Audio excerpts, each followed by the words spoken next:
Kalau tuan pikat kenari, jangan patahkan batang jerami.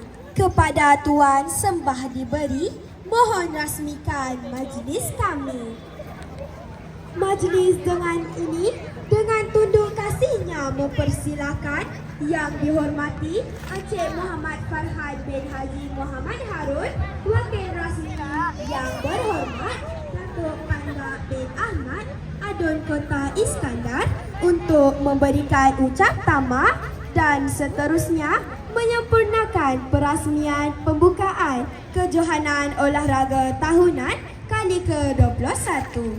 Majlis dengan penuh takzimnya menjemput dan mempersilakan. Alhamdulillah, terima kasih kepada adik saudari pengacara majlis. Hebat.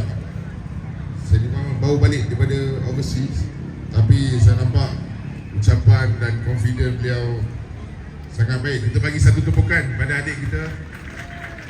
Nak bercakap ni pun kena ada confident. Jadi bukan semua boleh diri duduk macam dia, dan tahniahlah untuk adik.